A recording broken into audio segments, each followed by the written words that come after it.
뒤늦은 사과. 네, 누가 누구를 향해 뒤늦은 사과한 겁니까? 예, 창녕 아동학대 피해 아동의 의붓아버지가 어제 구속이 됐는데요. 예. 바로 그 의붓아버지의 사과입니다. 네. 영상으로 확인해 보시죠. 딸에게 미안하지 않으십니까? 정말 미안합니다. 아이를 괴롭힌 이유가 뭡니까? 아이도 한 번도 남의 딸을 생각해 본 적 없고 제 딸을 생각하고 아이도 많이 사랑합니다. 친모랑 같이 학대를 하셨나요? 그런데 그저 미안할 뿐입니다. 애한테 밥은 왜 안 주셨나요? 밥까지 주지 않았다던데. 이 모든 게 제가 가정을 제대로 돌보지 못한 저희 잘못입니다. 죄송합니다. 결국 구속이 됐잖아요. 그렇죠? 네, 맞습니다. 예. 어제 창원지법 밀양지원은요, 의붓아버지에 대한 구속영장실질심사에 들어간 지 3시간 30분 만에 구속영장을 발부했습니다. 네. 도주의 우려와 증거인멸의 우려가 있다고 판단했습니다. 예.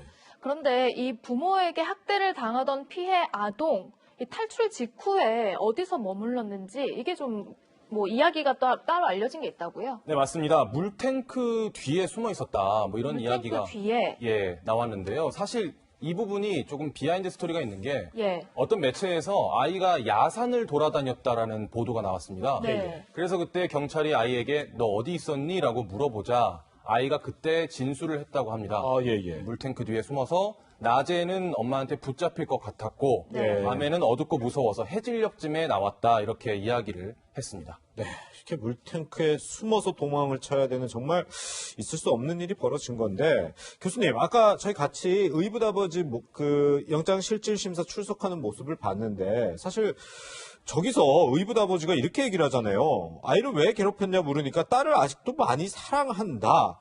이런 발언을 좀 어떻게 이해를 해야 되는 걸까요? 통상 그 대화의 기법 중에서 네. 본인이 입장이 애매하면 동문서답을 하는 경우가 있어요. 아, 예, 예. 예, 지금 왜 그렇게 괴롭혔냐 그러면은 뭐 이래서 괴롭혔다 아니다 이렇게 얘기를 해야 되는데 그렇죠. 완전히 그 몇 단계를 뛰어넘어 버렸죠. 예. 그래서 나는 아이를 내 딸이라고 생각했다. 네. 그리고 남의 딸이라고 생각을 해본 적이 없다. 예. 그리고 아직도 많이 사랑한다. 그러니까 어떻게 보면은 이 질문을 한 그 기자분이 상당히 좀 황당했겠죠. 그렇겠죠. 예. 그러니까 이제 이것은 자기가 뭐 거기에 대해서 이렇쿵저렇쿵 얘기를 할 수 있는 그런 상황이 아니기 때문에 네네.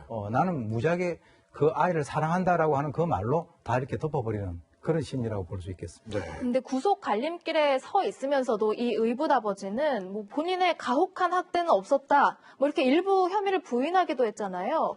왜 그러냐면 네. 이 사람 같은 경우는 최초에 이제 경찰이 이 사건을 공개했을 때 예. 다른 자녀의 법원의 임시 보호 명령에 반발해서 자해를 하지 않았습니까? 그렇죠. 그거는 이제 제가 볼 때는 너무 당황해가지고 일단 그 자기 자해에 의해서 상황이 진행되는 것을 막아가지고 약간 시간을 벌은 거예요. 예, 예. 근데 이제 어제 10시 15분하고 10시 30분에 이제 구속실질 심사와 연관돼가지고 질문에 본인이 강하게 부인을 할 수밖에 없는 것이 네. 그 당시의 그 자기의 입장은 이제는 구속이 될 것인가 안 될 것인가를 갖다가 지금 기다리고 있는 그런 상황이죠. 예. 네. 그렇기 때문에 그쪽에서 나 사실 그렇게 했다라고 하는 그 사실 자체가 나중에 본인이 구속이 된다라고 하는 그런 측면에서는 상당히 불리하게 느껴질 수 있기 때문에 네네. 일단 부인을 하고 보는 겁니다. 네. 이렇게 지금 의붓아버지는 구속이 됐는데, 구 기자, 그렇다면 다들 궁금해하는 게 친어머니는 지금 조사를 받았나 안 받았나 이거 궁금할 것 같은데요. 네, 친모는 현재 병원에 행정 입원 중인데요. 아, 예. 예, 경찰은 오늘 그 병원을 찾아가서 네. 담당 주치의를 만나서 환자의 상태를 확인하고 변호사와 검찰과 협의를 해서 조사 일정을 잡을 예정이라고 밝혔습니다. 예. 병원 진단 기간이 2주라고 하는데요. 네네. 친모가 행정 입원한 것이 지난 12일이기 때문에 네. 26일까지가 진단 기간입니다. 아, 그러네요. 그때까지 기다리면 너무 늦어지다 보니까 예, 예. 그래서 오늘 가서 협의를 하러 간 겁니다. 네네. 근데 경찰은 이제 아무래도 아버지가 구속이 됐기 때문에 네. 구속 송치 전에 조사를 해서 진술이 어긋나는 부분을 좀 맞춰보고 싶다 네. 하는 의지를 갖고 있는데 의붓아버지의 구속 송치가 늦어도 22일까지는 돼야 합니다. 아, 예. 그래서 이르면 다음 주쯤에 친모에 대한 조사가 이루어질 가능성도 있습니다. 그렇군요. 네. 교수님, 그런데 이게 좀 궁금해요. 이 친어머니 얘기가 나와서 그런데, 친어머니가 그동안 과거에 맘카페라고 하잖아요. 온라인상에 글을 남기는 걸 보니까 학대가 벌어지는 그런 상황 속에서도 마치 행복한 가정인 것처럼 글을 올려서 좀 여론이 들끓고 있더라고요. 이런 심리는 좀 어떻게 봐야 됩니까? 사실 아이들을 기르는 어머니라고 해가지고 전부 다 맘카페에 글을 올리는 건 아닙니다. 예, 예. 거기 올리는 분들 중에서는 이제 좀 적극적으로 활동을 하시는 분도 있는데, 그 중엔 아주 일부, 이 이제 같은 케이스인데요. 이때 당시에 자기 아이에 대해서 달군 그 프라이팬으로 뭐 발을 지지고 이렇게 하지 않았습니까? 예. 그런 어떤 학대를 계속 하면서도 본인은 나름대로 그 이중적인 그런 어떤 스탠스를 유지를 하는 거예요. 그래서 여기에 보게 되면 아이들에 대해서 애정이 묻어나는 그런 얘기들을 많이 한다든지, 또는 뭐 어떤 스토리텔링을 만들어 가지고 이렇게 남들이 봤을 때는 참 다정하고 정감이 있는 어머니로 비춰지기를 본인이 바라는 것인데, 예. 자기에게 스스로 이렇게 쓰고 난 뒤에 아마 셀프 면접을 주지 않았을까, 그런 생각까지도 드는 대목입니다. 네. 근데 이 친어머니가 뭐 온라인상에 올렸던 글이라든지 이런 것들이 지금 많이 화제가 되고 있는데, 보면 뭐 아동학대에 대해서 참 안타깝다 이런 뭐 표현을 한 글도 있고 이렇다 그래요. 그래서 이 친어머니가 올린 글들을 보면 혹시 자신의 행위가 아동학대라고 인식 자체를 못하고 있는 거 아닌가라는 생각도 들거든요. 그런 생각은 저는 들지는 않고요. 그래요? 본인이 사실 어떤 그 성인이라도 그 불에 달군 프라이팬으로 아이를 갖다가 이렇게 갖다 대서 화상을 입히는 행위를 학대가 아니다라고 한다면 그것은 정상적인 사람이 아니죠. 예. 그러니까 이제 그 이 과정에서 이 사람이 그 어떤 인터넷상에서 뭐 보도가 되는 아동 학대라든지 또는 뭐 모성애라든가 이런 것들을 상당히 많이 강조를 하고 있어요. 예, 예. 심지어는 이제 아동 학대 기사를 링크 시켜가지고 나는 이런 기사를 보면 욕밖에 안 나온다. 뭐 이런 얘기도 하고요. 예. 어미의 본능이라고 하는 그런 어떤 그 용어도 사용을 하고 있는데, 예. 제가 볼 때는 이 사람은 자기가 하는 이 행동을 뭔가 이 인터넷상에서는 이런 글을 올리고 하는 것을 통해 가지고 자기 행동에 대해서 스스로 어떤 죄책감을 좀 드러내려고 하는 그런 어떤 의도가 상당히 많이 돋보이는 예. 그런 부분들이 관찰이 되고 있어요. 예. 네. 일단 학대 정황에 대해서 이제 오 교수님께서 말씀하시는 과정에서 좀 구체적인 언급이 있었습니다. 시청자분들께 이 부분은 사과드리고요. 구자준 기자, 이 창녕 학대 피해 아동이 사실은 1월에 위기아동으로 지정이 됐는데 지자체가 조금 뭔가 책임을 방기했다 이런 지적도 나오고 있죠. 네, 이 아동의 가구는요, 보건복지부가 이용하는 이 아동 행복 지원 시스템에 아동 학대 가능성이 있는 가구로 등록돼 있었습니다. 그래요? 이렇게 등록이 되면요, 면사무소에서 3개월 이내에 그 가구를 방문을 해야 합니다. 그런데 한 차례도 방문을 안 한 겁니다, 면사무소에서. 네. 그 이유를 물어보자 코로나19 때문에 보건복지부에서 공문이 내려왔다. 네. 코로나19 위기 단계가 심각으로 격상이 되면서 방문 자제를 요청했다. 이렇게 답을 했습니다. 네. 이 코로나19로 뭐 위기아동에 대한 방문 조사율이 하락했다 이런 게 뭐 구체적인 통계 수치가 있어요? 네, 저희가 신현영 의원실로부터 자료를 받아봤는데요. 아, 그래요? 보시면 아시겠지만 전국적으로 1월에서 3월까지, 올 1월에서 3월까지 전국적으로 굉장히 방문 조사율이 낮게 나오고 있습니다. 예.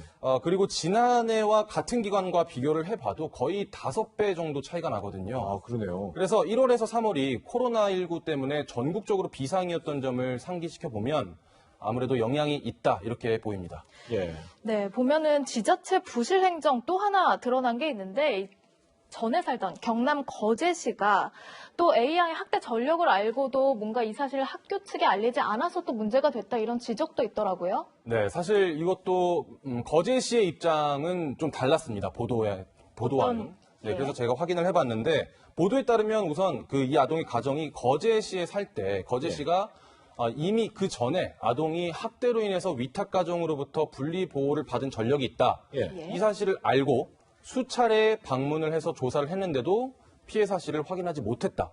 그리고 학교에 알리지 않았다. 이렇게 보도가 나왔습니다. 예. 그런데 거제시의 입장은 피해 사실을 확인하지 못한 것이 아니라 그런 사실 자체가 없었다. 그리고 학교에 알려야 할 의무는 없다. 법적 근거가 없다. 이렇게 입장을 밝혀왔습니다. 그렇군요. 어쨌든 지금 최근에 잇따라 지금 아동학대 사건들 벌어지면서 경각심이 굉장히 높아지고 있는데 그래서 일반인들이 잘 모르는 사실들도 많이 드러나는 것 같아요. 그런데 이 신고 의무자들이라는 사람들이 있는데 이분들의 신고율이 또 굉장히 낮다고 또 하더라고요. 지금 이제 통계상 그렇게 나왔습니다. 예. 신고 의무자 같은 경우는 사실 이제 아동 학대와 연관돼 가지고 가해자들이 약 75%가 부모라고 하는 통계가 나와 있거든요. 그렇죠, 예. 그건 뭘 의미하느냐면 그 부모들이 자기 자신의 아이들에 대한 학대 사실을 감추려고 든다면 그것을 어떻게 밝혀낼 방법이 상당히 없다는 거예요. 그렇겠네요. 그래서 이제 신고 의무자를 만들어 가지고 예컨대 이제 의료인이라든가 네. 또는 뭐 아동복지시설에 있는 분들이라든가 예. 또는 초중고의 직원들이라든가 예, 예. 이런 분들인데요. 실제로 이제 외국하고 우리가 비교를 한번 해보면 네. 우리나라 같은 경우는 보통 신고를 안 해야 될 사람이 신고하는 것과 신고해야 될 사람이 7대 3 정도밖에 안 돼요.